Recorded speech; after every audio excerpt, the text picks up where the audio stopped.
everything in your contacts list, every SMS message that you use, every place that's ever been, where the phone is physically located. Even if you've got GPS disabled because they can see which wireless access points are near you, every part of a private life today is found on someone's phone. Itu tadi petikan wawancara Edward Snowden dengan Shane Smith dari Vice ketika mereka bicara tentang state surveillance atau aksi mata-mata yang dilakukan oleh negara.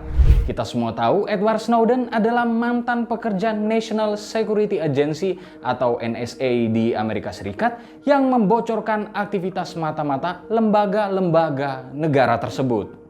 Kisah surveillance ini bukan hanya soal bagaimana negara punya akses terhadap semua perangkat atau gadget yang kalian miliki, atau seperti yang dilakukan oleh Tiongkok dengan artificial intelligence yang menganalisa wajah orang di semua CCTV di penjuru negeri itu. Nggak mau cocokologi ya, tapi nama stasiun TV di Tiongkok itu Central China Television yang disingkat CCTV. So yeah, you guys get the point, right? Nah, lalu bagaimana kalau aksi surveillance itu ternyata juga terjadi di internet di Indonesia? Well, internet boleh jadi semacam belantara luas yang tidak pernah kita tahu ujungnya. Meski seolah tak terbatas, nyatanya gerak-gerik kita di internet kerap dianggap ada yang mengawasi. Salah satu pihak yang dianggap mengawasi internet adalah negara. Di Indonesia sendiri, beberapa waktu lalu sempat terlontar pernyataan soal pengawasan internet ini. Dalam hal ini, Menteri Komunikasi dan Informatika Johnny G. Plate berkata bahwa internet diawasi oleh kecerdasan buatan atau AI selama 24 jam. Pernyataan itu sendiri sebenarnya terkait dengan aksi terorisme yang terjadi beberapa waktu lalu. Menkominfo berniat menjaga internet bersih dari konten-konten negatif seperti terorisme dan radikalisme. Menariknya, Menteri Johnny juga menyebutkan bahwa pemerintah melakukan pengawasan dengan mesin crawling berbasis kecerdasan buatan yang harganya mencapai 200 miliar rupiah loh. Wih, kalau dipakai buat beli permen kapas, bisa kali ya untuk bangun jembatan dari Pulau Jawa ke Papua. Soalnya kalau ada jembatan, mungkin pembangunan bisa lebih merata. Abang tukang bakso, mari sini, aku mau beli. Terlepas dari kaitannya dengan isu terorisme, pernyataan itu mungkin akan membuat beberapa orang berpikir tentang adanya pengawasan negara atau state surveillance. Beberapa mungkin merasa privasi mereka terancam dengan isu pengawasan semacam ini. Lalu, seperti apa sebenarnya masalah tersebut dapat ditelusuri? Sebelum kita mulai, pesan sponsor dulu ya. Pinter Politik baru aja merilis beberapa seri e-book loh yang berisi kumpulan tulisan. Sudah ada Membaca Politik Jokowi, Membaca Politik Luhut, dan Jalan Politik Prabowo. Nanti juga akan ada seri-seri lanjutannya. Link pembelian ada di deskripsi ya. Back to the video, mari kita mulai.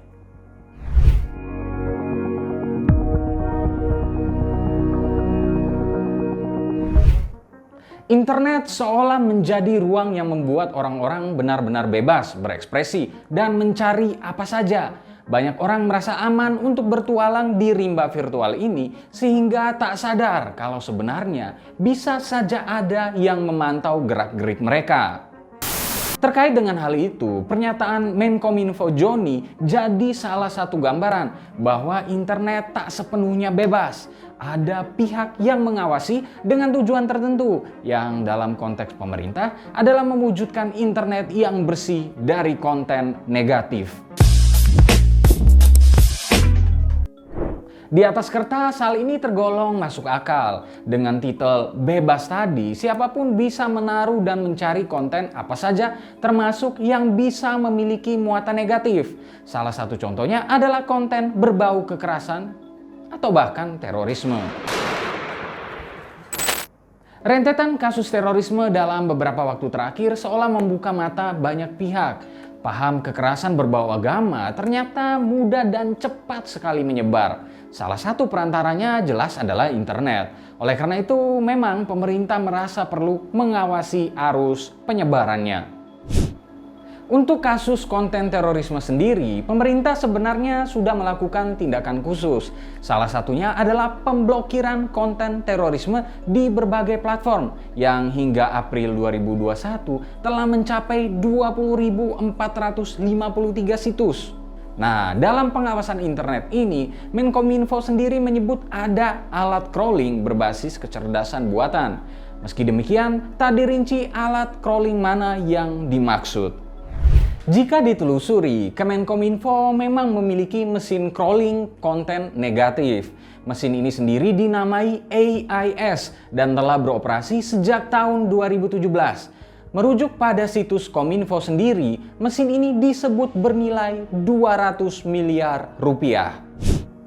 Untuk menghadapi situs-situs pornografi misalnya, Kominfo mengklaim dalam 3 hari mesin ini mampu mendeteksi sekitar 120.000 situs porno dari Indonesia.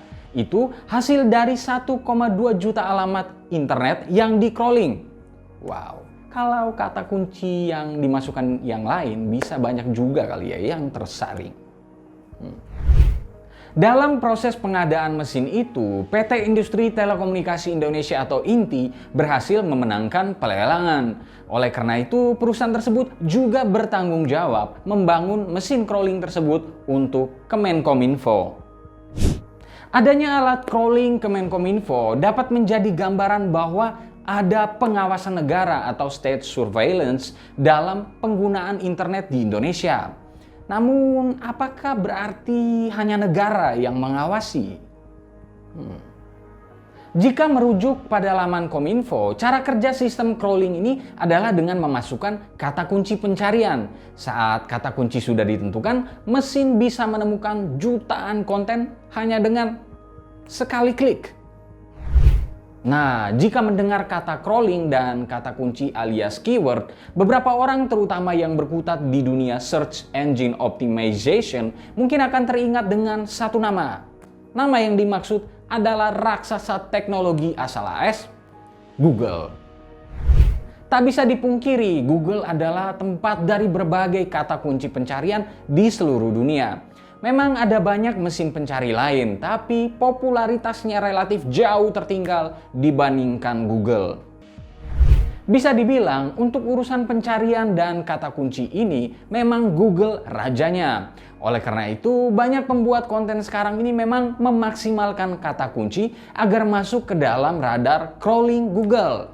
Nah, terkait dengan hal ini, mungkin saja ada yang bertanya-tanya, apakah dalam proses pengawasan internet, Google juga justru ikut mengawasi? Tentu saat ini hal itu belum bisa sepenuhnya dibuktikan. Meski demikian, ada temuan yang mengungkap bahwa ada pemanfaatan data dari perusahaan-perusahaan teknologi besar dalam urusan mengawasi masyarakat. Salah satu isu pemanfaatan data yang paling mengguncang tentu saja adalah proyek PRISM di Amerika Serikat yang sempat terungkap pada tahun 2013 lalu. PRISM adalah sebuah alat yang digunakan oleh National Security Agency atau NSA untuk mengumpulkan data pribadi elektronik dari perusahaan teknologi seperti Google, Facebook, dan Microsoft. Proyek ini diungkap ke publik oleh the one and only Edward Snowden yang kita bahas di awal video tadi. Cara kerja PRISM ini sendiri seperti diungkap oleh The Verge adalah dengan memasukkan selektor atau kata kunci pencarian ke dalam PRISM. Terasa makin mirip kan? Jika berbicara mengenai kata kunci, paper dari Alex Matthews dan Catherine Tucker berjudul Government Surveillance and Internet Search Behavior punya cerita sendiri. Mereka menyebutkan bahwa ada kata kunci mencurigakan yang dapat membuat seorang pengguna ditandai dan dianalisis oleh NSA. Dari hal itu, bisa saja tergambar kalau PRISM atau program lainnya dari pemerintah AS akan tertarik pada data pencarian Google.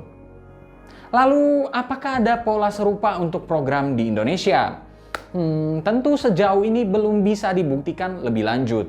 Meski demikian, cukup terlihat bahwa ada relasi antara negara dan perusahaan teknologi untuk urusan pengawasan internet.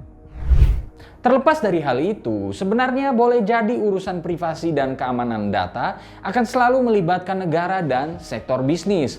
Hal ini digambarkan misalnya oleh Jovan Kurbalija dalam bukunya An Introduction to Internet Governance. Untuk menggambarkan relasi tersebut, Kurbalija menggunakan segitiga yang di bukunya ia sebut sebagai privacy triangle. Menurutnya, masalah privasi yang semula hanya melibatkan pemerintah, kini turut pula memberi ruang pada sektor bisnis.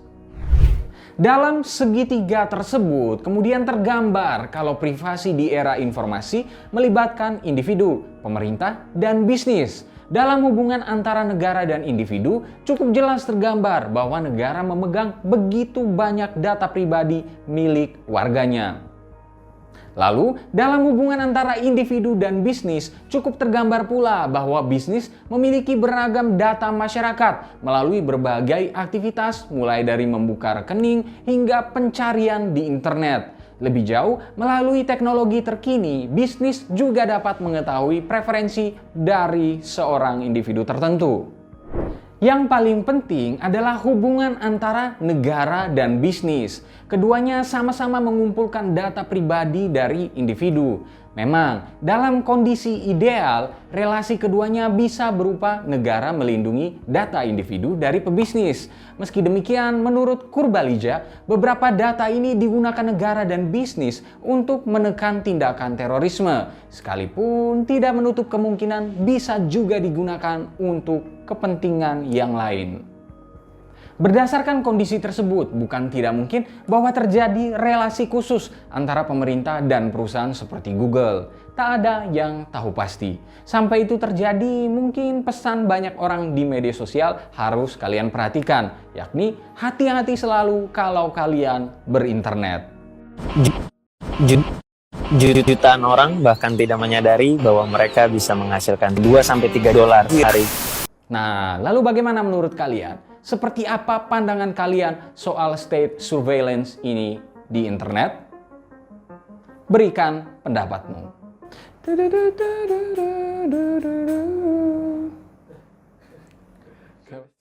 Kawan? Udah. Credit scene. Rolling. Oke. Action. Terima kasih telah menyaksikan video ini. Ini adalah Horizon yang berangkat dari tulisan in-depth di pinterpolitik.com. Jika kalian punya saran dan masukan, jangan lupa untuk tinggalkan di kolom komentar di bawah ini. Jangan lupa juga untuk like, subscribe, dan nyalakan lonceng notifikasinya, serta ikuti terus pinterpolitik.com untuk dapatkan informasi seputar fenomena politik di Indonesia. Bye-bye.